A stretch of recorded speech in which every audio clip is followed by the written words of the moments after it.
Hello dear students, welcome back to my channel Edu Colours. आज हम इस video में पढ़ेंगे क्लास 10th की वर्कशीट नंबर 9, जो कि आपको 27 जुलाई को मिलेगी। चैप्टर है हमारा एग्रीकल्चर। ठीक है। India is an agriculturally important country. ठीक है ना। इंडिया एक कृषि प्रधान देश है। ठीक है। हम सब जानते हैं कि यहाँ पे एग्रीकल्चर कितना इम्पोर्टेंट एक काम है, जहाँ यहाँ पर ज़्यादातर लोग जो है आज भी एग्रीकल्चर में ही इंगेज्ड हैं। ठीक है। इन्हीं एग्रीकल्चरल एक्टिविटीज़ जो है उसी में लगे पड़े हैं।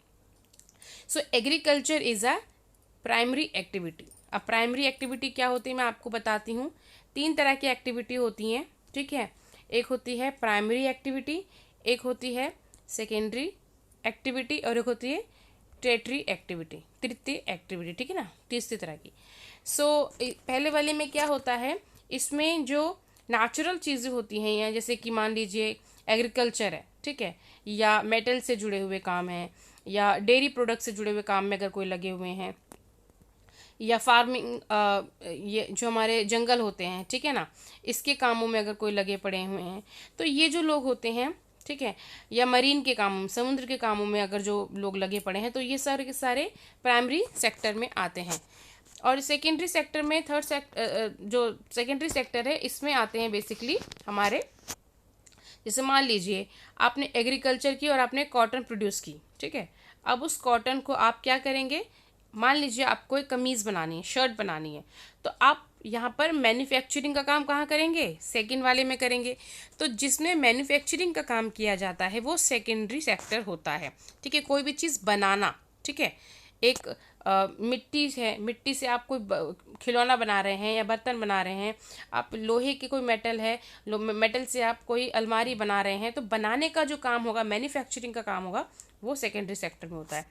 तो थर्ड सेक्टर है हमारा, इसमें बेसिकली आप क्या देते हैं, आप अपनी सेवा देते हैं। ठीक है। आप अपनी सर्विस देते हैं।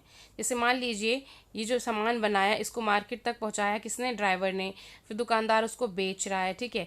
या एक डॉक्टर कह लीजिए, बैंक में काम करने वाला कोई एम्प्लॉय हो गया, ठीक है, एक टीचर हो गया, ये सब अपनी सर्विस दे रहे हैं। तो जो सर्विस देते हैं वो हो गए आपके थर्ड सेक्टर में। ठीक है। इसे आप एक सर्विस सेक्टर भी बोल सकते हैं, क्योंकि यहाँ पर ज़्यादातर लोग अपनी सर्विस देते हैं। तो ये 3 तरह के सेक्टर्स होते हैं, इस तरह की एक्टिविटीज़ में लोग इंडिया में लगे हुए हैं। सो एग्रीकल्चर किस में आता है, प्राइमरी एक्टिविटी में आता है। हम वर्ल्ड में बहुत ज़्यादा हम फूड जो है प्रोड्यूस करते हैं, जिसमें हम वीट, बार्ले और राइस, पल्सेस, बहुत बड़े स्तर पर हम इनको प्रोड्यूस करते हैं, जिसलिए कि भारत जो है वो फूड ग्रेन्स और इन सब मामलों में बहुत ज़्यादा ही आगे है। ठीक है। हमें ऐसा कुछ नहीं है कि बाहर से कुछ मंगाना पड़े। हाँ, पल्सेस जो है, पल्सिस पल्सिस ये एक ऐसी है, मतलब दालें ऐसा है जो इंडिया में बहुत ज़्यादा उगाया जाता है, बट उसके बावजूद भी कंजप्शन यानी कि इसका यूज़, पल्सिस का उपयोग भी बहुत ज़्यादा होता है इंडिया में। इसीलिए पल्सिस जो है हमें दूसरे देशों से भी मंगाना पड़ता है, क्योंकि यहाँ पर उसकी ज़रूरतें बहुत हैं। पल्सिस सारे ही लोग खाते हैं दालें, तो उसको मंगाना कहाँ से पड़ता है, हमें बाहर से मंगाना पड़ता है, इतना होने के बावजूद भी। ठीक है। क्योंकि पॉपुलेशन बहुत ज़्यादा है और वो दालें जो है पूरी नहीं पड़ पाती। हम वर्ल्ड में सबसे ज़्यादा दालें उगा रहे हैं, लेकिन उसके बावजूद भी हमारे यहाँ दालें कम पड़ जाती हैं, तो हम उसे बाहर से मंगवाते हैं, बाहर दूसरे देशों से। ठीक है। इसके अलावा टी, कॉफ़ी, स्पाइसेस, ये सारी चीज़ें भी हम एक्सपोर्ट करते हैं। टाइप्स ऑफ फार्मिंग, 4 तरह की फार्मिंग होती है। Primitive substance farming, intensive subsistence farming, commercial farming और प्लांटेशन। ठीक है। ये 4 चीज़ें समझ में आए। अब एक एक करके बारे में बात करते हैं। प्रिमिटिव सब्सटेंस फार्मिंग क्या होती है, जैसे मान लीजिए ये एक लैंड है, ठीक है, भूमि का टुकड़ा है, यहाँ पर घर के ही लोगों द्वारा, ठीक है, घर के ही मेंबर्स जो हैं उन्हीं के द्वारा छोटे लेवल पर कम औजारों के साथ या हल्की फुल्की सिंचाई के साथ, सिंचाई भी मतलब क्या कि आप बारिश पे डिपेंड है, ठीक है ना, उसके साथ ये पे खेती हो रही है, जिसको आप प्रिमिटिव सब्सटेंस फार्मिंग कहते हैं। ठीक है। और इसमें बेसिकली क्या होता है कि आपने बहुत बड़े लेवल पे काम नहीं करते इसमें, आप इसमें आप बहुत ज़्यादा पैसा लगाने की ज़रूरत नहीं पड़ती, आपको इसमें बाहर से कोई लेबर बुलाने की ज़रूरत नहीं पड़ती, आप छोटे लेवल पे काम करते हो, सिर्फ अपनी फैमिली की नीड्स पूरी करने के लिए आप यहाँ पर फार्मिंग करते हो, उसको कहते हैं प्रिमिटिव सब्सटेंस फार्मिंग। ओके। एक स्लैश एंड बर्न यहाँ पर एग्रीकल्चर भी आपको सुनने को मिलेगा। उसमें क्या होता है कि आप एक खेत में आपने फसल उगाई, उसके बाद जब फसल काट दी तो उसमें आप उसको बर्न कर देते हो, जला देते हो और राख छोड़ देते हो एक आध साल के लिए, ताकि जो उसकी ये जो लैंड है वो दोबारा से फर्टाइल हो जाए। उसके बाद आप इस पर दोबारा खेती करते हो। ठीक है, तो उसके लिए क्या करते हो आप, दूसरे खेत पे चले जाते हो। जब ये फर्टाइल होता है तो आप इस पे खेती कर रहे होते हो। उसके बाद ये फर्टाइल हो जाता है तो आप इस पे दोबारा खेती कर सकते हो और इसको फिर बर्न कर दोगे। तो ये एक कंटिन्यूस उसमें चलता रहता है। अच्छा, अब आते हैं intensive subsistence farming. Intensive subsistence farming क्या होती है? ऐसी फार्मिंग जहाँ पर पॉपुलेशन बहुत ज़्यादा है, ठीक है, जनसंख्या बहुत ज़्यादा है और उनकी नीड्स के अकॉर्डिंग उस लैंड पे, पूरे लैंड पे फार्मिंग काफ़ी अच्छे लेवल पे, बड़े लेवल पे की जा रही है और हाई डोज बायोकेमिकल का यूज़ किया जा रहा है, सिंचाई का नहर, तालाब, कुएं, इनका इस्तेमाल किया जा रहा है। इसको आप इंटेंसिव सब्सटेंस फार्मिंग कहते हैं। ठीक है, ज़्यादा पॉपुलेशन के लिए आप ज़्यादा लेबर और ज़्यादा केमिकल और ज़्यादा सिंचाई का उपयोग करके आप यहाँ पर फार्मिंग करते हैं। फिर कमर्शियल फार्मिंग क्या होती है? कमर्शियल फार्मिंग होती है बेसिकली, इसमें आप क्या करते हैं, इसमें आज आप HYV अच्छे बीजों का इस्तेमाल करते हैं, फर्टिलाइजर्स का इस्तेमाल करते हैं, इसमें आप पैसा भी लगाते हैं, इसमें लेबर भी यूज़ होती है।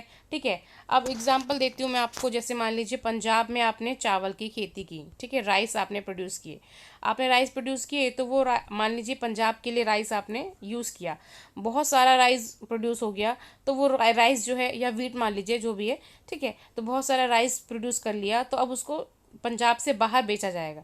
ठीक है, तो जो पंजाब के फार्मर हैं, ठीक है, उनको फ़ायदा होगा, क्योंकि उस जब वो बेचेंगे तो उससे उनको पैसा मिलेगा, क्योंकि पंजाब में इतना चावल उगाया जा रहा है कि वो पंजाब, मतलब कि पंजाब के अलावा भी आप दूसरी स्टेट को दे सकते हो।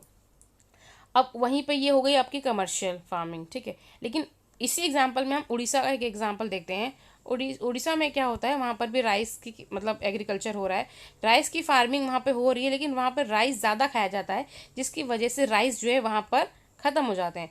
तो इनके लिए जो राइस है वो एक कमर्शियल फार्मिंग नहीं है, बल्कि एक सब्सटेंस क्रॉप है। सब्सटेंस क्रॉप मतलब अपनी जीविका के लिए वो यहाँ पर राइस उगा रहे हैं, ना कि बेचने के लिए। ठीक है, हरियाणा और पंजाब में राइस जो है वो एक कमर्शियल फार्मिंग है, क्योंकि वहाँ पर ज़्यादा हो रहा है और वो दूसरे स्टेट्स को भी दे रहे हैं, क्योंकि वहाँ शायद कम खाया जाता होगा।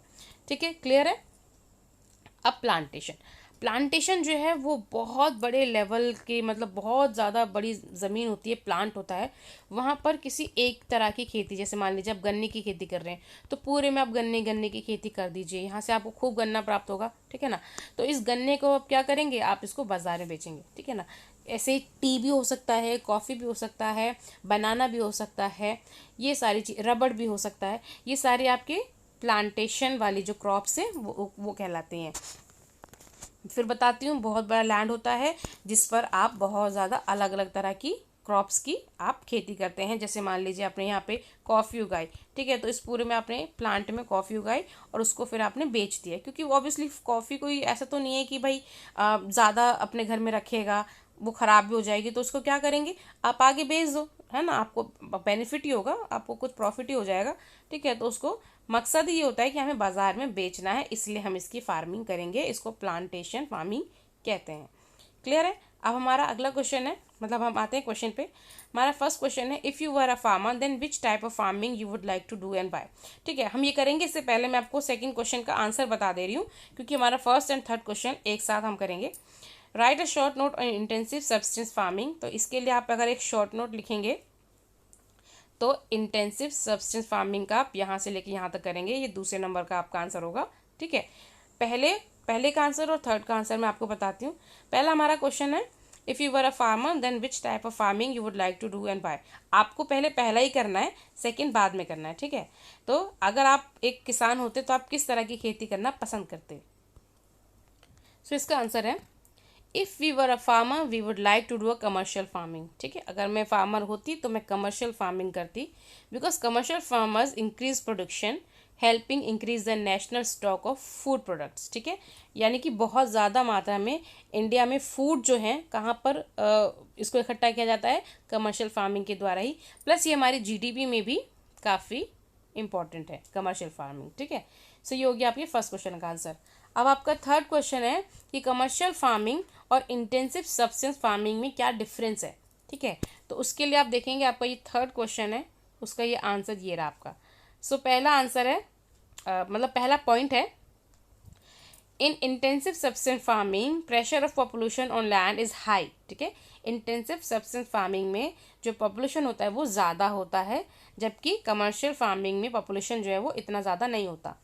Intensive subsistence farming labour intensive farming is use where is commercial farming machine farm of farming is use. देखिए, इंटेंसिव सब्सटेंस फार्मिंग में लेबर का यूज़ होता है, ठीक है, जबकि कमर्शियल फार्मिंग में मशीनरी का यूज़ ज़्यादा होता है। थर्ड है हमारा point, intensive subsistence farming there is a low capital investment, यानी कि इसमें बहुत ज़्यादा पैसा नहीं लगाना पड़ता है, जबकि कमर्शियल फार्मिंग में बहुत ज़्यादा पूंजी पैसा लगाना पड़ता है, हाई कैपिटल इन्वेस्टमेंट होता है। ठीक है, सो ये 3 पॉइंट हो गए आपके differentiate between intensive subsistence farming and commercial farming. Clear है बच्चों? तो बच्चों यहाँ पर आपकी क्लास 10th की ये वाली जो वर्कशीट है, वर्कशीट नंबर 9 एग्रीकल्चर, ये कंप्लीट होती है। तो आई होप आपको ये वर्कशीट अच्छी लगी होगी। If you like my video please share this video in your friends. ठीक है, ओके, अगर आपको वर्कशीट अच्छी लगी है तो इसे अपने फ्रेंड्स में शेयर करें। मेरे वीडियो को देखने के लिए थैंक यू सो मच।